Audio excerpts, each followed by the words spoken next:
So the messages left by the ancients that we've explained here were more than just prophecies about a one-world government or a new world order. We now understand why the study of the heavenly bodies were so important. The rotation and orbit of all that makes up our universe serves as a clock to map changes and transitions. This helped the ancients understand that the change of the heavenly bodies were a mirror to the changes of all existence. December 21st, 2012 is simply a natural transition from one form of energy to the next, the transcendental evolution of man. This date is what's known as 0 point. Our sun, as well as our planet Earth, is losing its magnetic field as the Earth is slowing in its rotation. All the while, its base resonant frequency, also known as the Schumann cavity resonance, is increasing in accordance with the predictable sequence of the Fibonacci theory.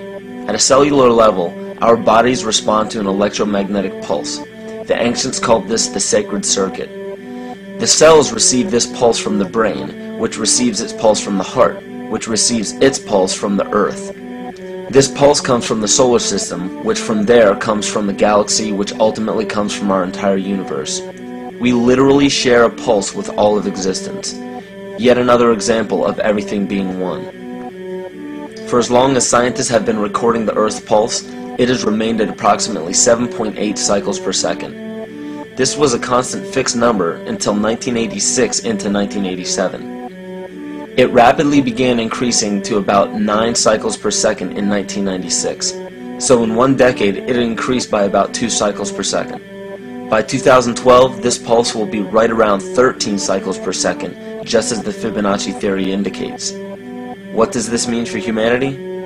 Just as cymatics has shown that higher frequencies result in more complex patterns, we are now experiencing the beginning of a major shift in both physical and spiritual vibration.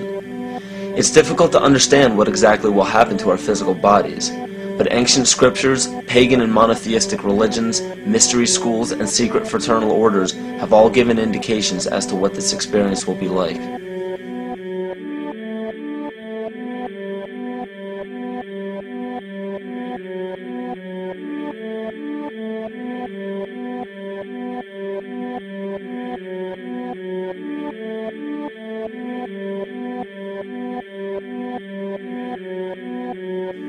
This will be the shift of the ages, the transcendental period of monumental changes to humanity. Those unprepared for this transition will likely not be able to cope with the rapid changes in the psyche. The only way to prepare for what is to come is what we have sought after for our entire lives: truth. Not the truth about governments, commerce, religions, terrorism, or anything external, but the truth within ourselves, within our psyche and our shadow self. Especially in Western cultures, we are taught that being normal means only being happy and never sad, only loving and never angry, only forgiving and never jealous. This sounds plausible, but it is not. We are not meant to repress any negative emotions because it causes imbalance. To conquer our emotions, we must embrace them, not fight them. We must acknowledge them and allow them to serve their purpose as we learn from them.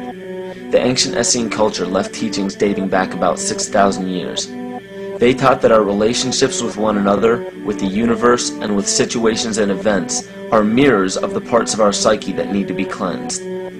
Author Greg Braden beautifully explains this entire segment at great length in his work. His hard work and understanding of these subjects contributed largely to the marriage between science and spirituality. It is very important to understand that when you fear loss, fear death, fear war, fear terrorism, or fear change, you are giving others the ability to control you based on those fears. When you fight against poverty or against racism, when you fight for relationships or for freedom, you are outwardly attempting to repress that which has been placed before you to conquer inwardly. These situations are mirrors of our fears. This is why it is important to love and only love. Love those who stand with you, but especially those who stand against you. Don't look at your fears as a threat. Rather understand that this material world is only a physical manifestation of either the love or fear in your consciousness. It's as plain as day. All you need to conquer in your life is in your face. If you want to understand what your true inner fears are, analyze your ambitions and your inhibitions. Everything explained here about the esoteric agenda of the elite few at the very top is nothing to fear. They have been at work for thousands of years behind the scenes to manipulate humanity, and it has worked. Until now. It's very easy for any system of thought, religious or otherwise, that comes along. It's very easy to play on that, to play on our insecurities, to assure us all is well, we'll all be taken care of. We lap that up. So don't blame religion. Blame our own insecurities, which has allowed religion to flourish, and which has allowed so many systems of thought that are disempowering to flourish throughout human history. That's why we can't get out of it.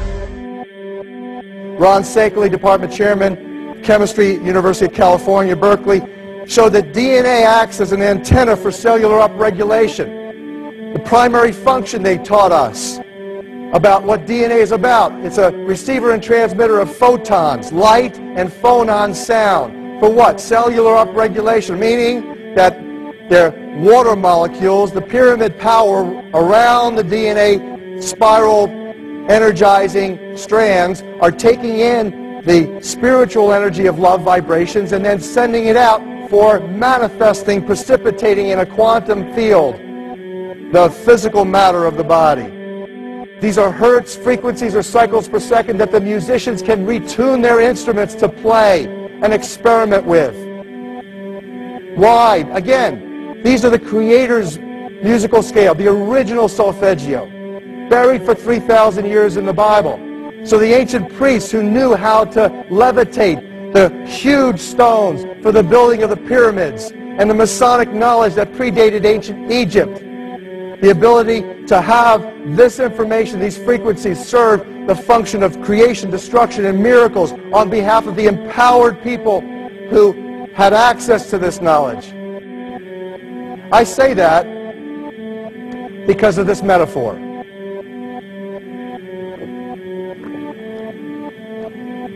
This is the difference between the power of our Creator and anything else, particularly evil.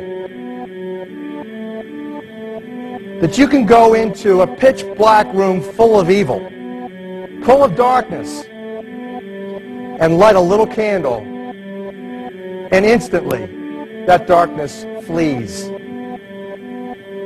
But you can't do the opposite. You can't go into a well-lit room full of truth and wisdom and righteousness and joy and health and harmony with the universal power. And you can't take any amount of darkness and go into that well-lit room and have any effect whatsoever. That is the metaphor which I frequently think of when I think that I'm not empowered. It is the greatest lesson for me, and I think for everybody else, to know that we're on the winning side and that we win in the end. As you are watching this, understand that it is not a fight to be fought. It is not a war to be waged. No gun rights have to be exercised. Not a finger has to be lifted. Most people wonder how one person can make a difference.